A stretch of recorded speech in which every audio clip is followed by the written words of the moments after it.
मग मोदी परिवार जर असेल तर माझ्या महाराष्ट्रातल्या शेतकऱ्याला पीक विम्याचे पैसे का मिळत नाही? निर्माण केलेलं आहे की मीच येणार. मग तुम्ही येणार म्हणताय तर शिवसेना का लागली फोडायला तुम्हाला? बरं तुम्हीच येणार म्हणताय तर अजित पवार का लागले तुम्हाला? बरं तुम्ही येणार म्हणताय तर अशोक चव्हाण का लागले तुम्हाला?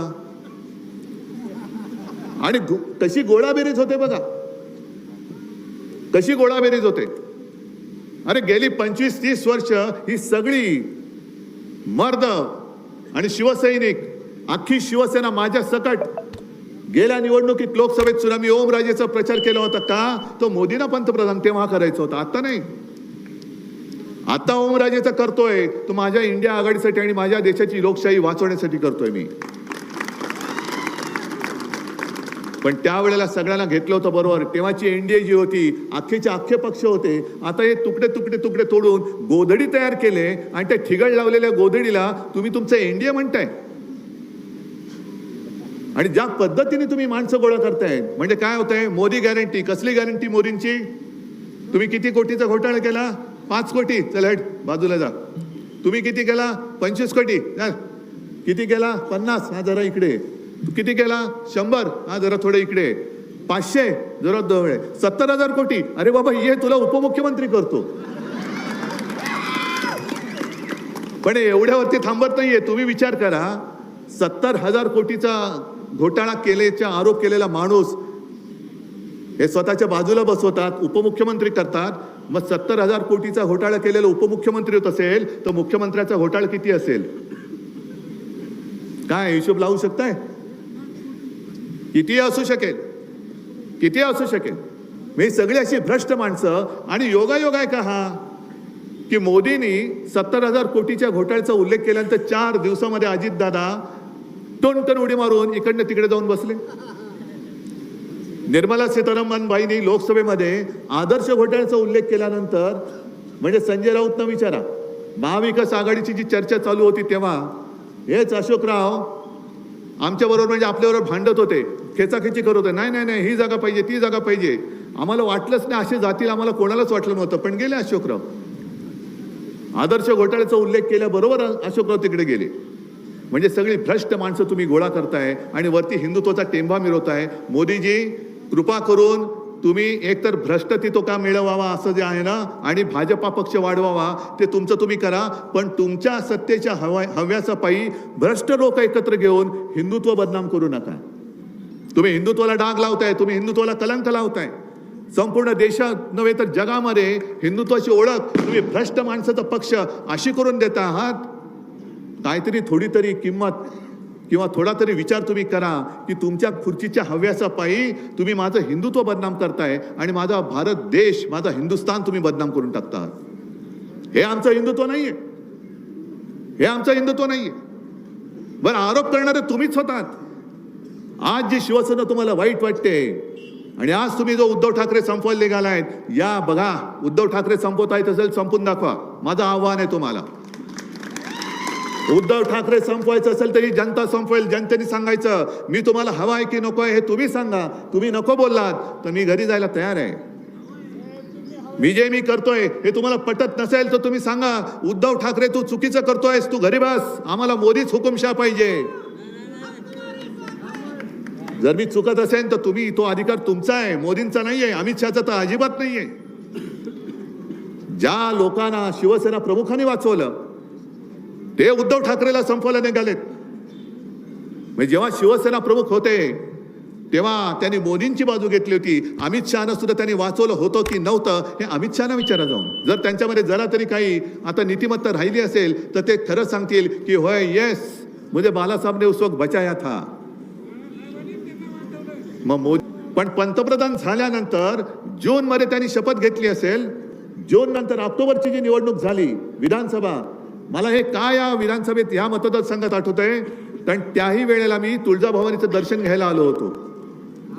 तुळजाभवानीचं दर्शन घेऊन मी बाहेर पडलो आणि मला फोन आला, उद्धवजी बहुतेक भाजपा युती तोडते. आणि त्याच संध्याकाळी एकनाथ खडसेंनी फोन करून उद्धवजी आमचा निर्णय झालाय, आता आपलं काय राहील टिकेल असं युती काय वाटत नाही, आम्ही युती तोडण्याचा निर्णय घेतलेला आहे. मग त्यावेळेला काय मी हिंदू नव्हतो? काय आम्ही चूक केली होती? आणि मग माझा प्रश्न संपूर्ण महाराष्ट्राला आहे, काय तुम्हाला काय वाटतं की मी चूक केली का भाजपने चूक केलेली आहे? गुन्हा कोणी केलेला आहे? आणि आत्ताची जी भाजप आहे, म्हणजे मी कालच्या सभेमध्ये बोललो तेच आता पुन्हा बोलतोय, कारण 4 दिवस मी तेच बोलतोय, पण अजूनही त्याच्यावरती कोणी उत्तर देत नाहीये. भारतीय जनता पक्षाची जी पहिली यादी जाहीर झाली त्याच्यात नरेंद्र मोदीजींचं नाव आहे, अमित शहाचं आहे, पण अजूनही ज्यांनी भाजप वाढवण्यासाठी खस्ता खाल्ल्या, कष्ट घेतले आहे, त्या नितीन गडकरींचं नाव नाही, अजिबात नाही. कृपाशंकर सिंहाचं नाव आहे, बेहिशोबी संपत्ती गोळा केली म्हणून. मग मला तेच विचारायचं, इकडे सुद्धा काही भाजपची लोक आली असतील, काही चॅनलवरनं बघत असतील, RSSची लोक आले असतील, काही चॅनलवरनं बघत असतील. मग त्यांना सांगतोय की तुम्ही कशाला मेहनत करताय, कशाला तुम्ही घरदार कुटुंब सोडून कोणाला वाढवतात तुम्ही? कारण मेहनत तुम्ही करताय आणि तुमच्या उरावरती बसतायत ते उपरे बसतायत, बाजार बुणगे बसतायत, भ्रष्ट माणसं बसतायत. खास करून मी RSSला विचारतोय की हेच तुमचं जे आता हिंदुत्व आहे भाजपचं, हे हिंदुत्व तुम्हाला मान्य आहे काय? की भ्रष्ट माणसांना बोलवायचं मेहनत तुम्ही करताय, RSS करते, भाजपचे कार्यकर्ते करतायत, आणि डोक्यावरती वरून दुसरी माणसं आणून बसवत आहेत. तिकडे आसाममध्ये तो बिस्वा बसवलेला आहे, इकडे मिंदे बसवले आहे, अजितदादा बसवलेला आहे, अशोक चव्हाण बसवलेले आहेत. आणि हे तर सोडूनच द्या, आणखीन एक माणूस असा घेतलाय, तुम्हाला त्याचं नाव पण माहिती नसेल, प्रशांत कुमार जगदेव. नाव माहितीये? आणि इकडे ती बातमीच येणार नाही, ही माहितीच बातमीच येणार नाही. पण प्रशांत कुमार जगदेव हा ओरिसातला माणूस, नवीन पटनायक यांच्या पार्टीमधला. त्यांनी गेल्या 1.5 वर्षापूर्वी भाजपच्या कार्यकर्त्यांच्या अंगावरती गाडी घातली जोरामध्ये, 15-20 कार्यकर्ते जखमी झाले, एक पोलीस ऑफिसर जखमी झाला. आणि हा उद्दामपणा केला म्हणून नवीन पटनायकनी त्याला पार्टीतून काढून टाकलं की तू भाजपच्या का असेना पण माणसांवरती गाडी घातलीस, ही वृत्ती माझ्या पक्षात चालणार नाही, गेट आउट. हे नवीन पटनायकनी केलं. आणि भारतीय जनता पक्षाने ज्यांनी कार्यकर्त्याने चिरडलं त्या जगदेवला पक्षात घेऊन मला असं वाटतं त्याला उमेदवारी पण दिलेली आहे.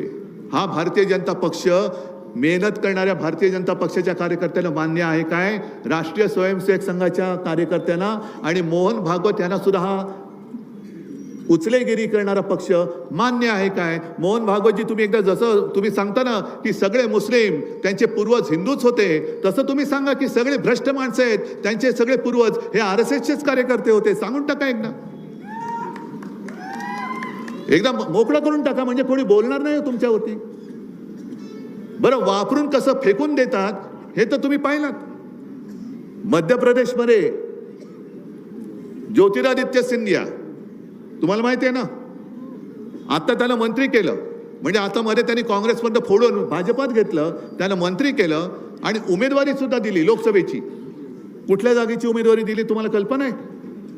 ज्या निवडणुकीमध्ये, गेल्या निवडणुकीमध्ये 2019ला ज्योतिरादित्य सिंधियाला पाडायचा म्हणून काँग्रेसमधनं एक कार्यकर्ता घेतला, त्यांनी ज्योतिरादित्यचा पराभव केला, त्याचं तिकीट कापून त्याच्या डोक्यावरती ज्योतिरादित्य बसवला.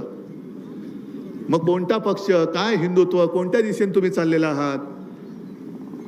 आणि निवडणूक आल्यानंतर मोदी परिवार हे सगळे बसलेत शेतकरी आहेत का इकडे?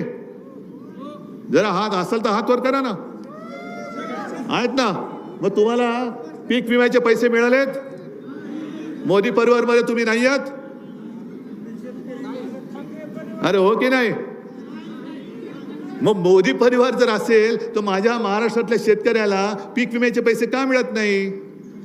मोदी परिवार जर तुम्ही म्हणता तर माझ्या शेतकऱ्याच्या पिकाला हमी भाव तुम्ही का देत नाही?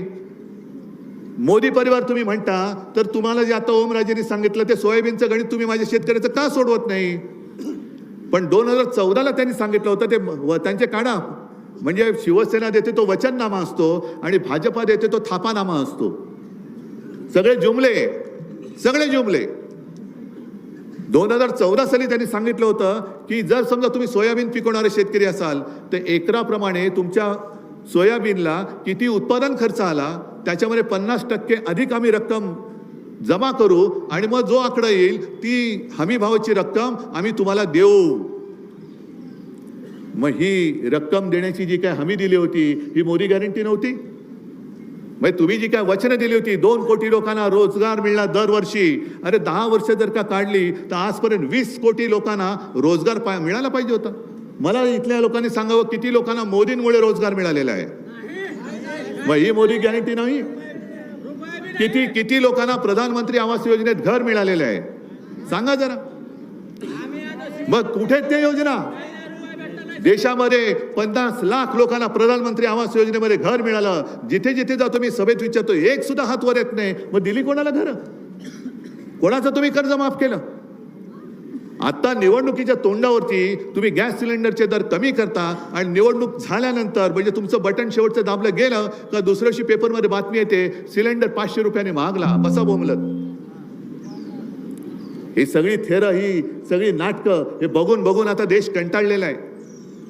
आज देशाला आम्हाला तेव्हा वाटत होतं की देशाला एक मजबूत सरकार पाहिजे म्हणून आम्ही भाजपच्या सोबत होतो, म्हणून आम्ही मोदीजींना पाठिंबा दिला होता.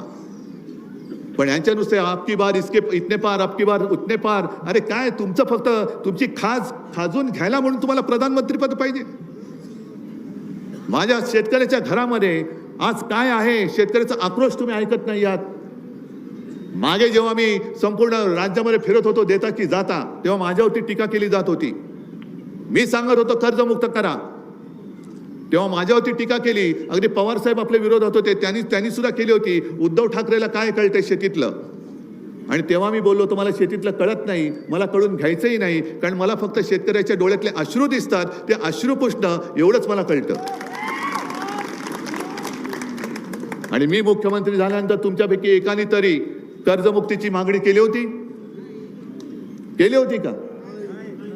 पण मी नागपूरचं जे पहिलं अधिवेशन झालं आणि माझ्या काळामध्ये मी मुख्यमंत्री म्हणून नागपूरचं एकच अधिवेशन झालेलं जे पूर्ण होतं, त्या अधिवेशनात कोणी मागणी न करता स्वतःहून 2 लाखापर्यंत पीक कर्ज मी माफ केलं होतं की नव्हतं तुम्ही मला सांगा. आणि तुम्हाला त्याचा लाभ मिळाला होता की नाही ते सुद्धा सांगा. आणि त्याच्या आधीची जी भाजपची जी कर्जमुक्ती होती छत्रपती शिवाजी महाराज, तेव्हा आम्ही सुद्धा त्यांच्याबरोबर त्या सरकारमध्ये होतो, त्याच्यापैकी किती तुम्हाला पैसे मिळाले होते? ती कर्ज माफी मिळाली होती का मी केलेली मिळाली होती? उघडपणाने सांगा. त्यांनी केलेली कर्जमुक्ती जी होती त्याच्यामध्ये जो अर्ज होता ते भरताना दमछाक होत होती का मी केलेल्या कर्जमुक्तीच्या फॉर्म भरताना दमछाक होती ती? हे सुद्धा सांगून टाका. मग मला काही अनुभव नसताना जर मी हे करू शकलो, कोरोनासारखं संकट तुमच्या सगळ्यांच्या साथीने सोबतीने मी जे सांगितलं तुम्ही मला कुटुंबातील आपला मानून माझं तुम्ही ऐकलं म्हणून महाराष्ट्र वाचला. माझं कर्तृत्व नाही, हे तुमचं सहकार्य, त्याचंही कौतुक आहे.